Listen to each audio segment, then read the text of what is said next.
ഒരു യാത്രക്കാരൻ ദുബായ് എയർപോർട്ടിൽ നിന്നും 1 ലിറ്റർ മദ്യം വാങ്ങിയതിനു ശേഷം കൊച്ചിൻ ഇന്റർനാഷണൽ എയർപോർട്ടിൽ എത്തിച്ചേരുന്നു.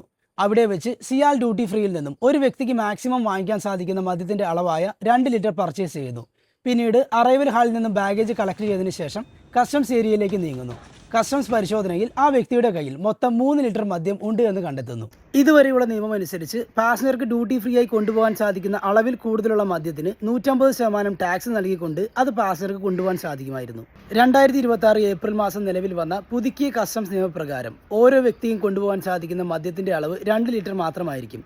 കസ്റ്റംസ് പരിശോധനയിൽ ഇതിൽ കൂടുതൽ മദ്യം കണ്ടെത്തുകയാണെങ്കിൽ ആ മദ്യം കൊണ്ടുപോകാൻ സാധിക്കുന്നതുമല്ല, അതിന്റെ പേരിൽ പിഴ ഈടാക്കുന്നതുമാണ്.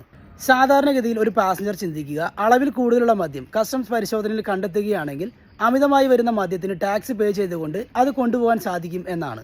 എന്നാൽ ഈ സാഹചര്യത്തിൽ പലപ്പോഴും കേരള അബ്കാരി ആക്ട് പ്രകാരം ഒരു വ്യക്തിക്ക് കൈവശം വെക്കാൻ സാധിക്കുന്ന മദ്യത്തിന്റെ അളവ് പലപ്പോഴും ക്രോസ് ചെയ്യപ്പെടുന്നു. ഈ ഒരു സാഹചര്യത്തിൽ കൂടിയാണ് കസ്റ്റംസിന്റെ ഈ അപ്ഡേഷൻ എന്നറിയാൻ സാധിക്കുന്നു.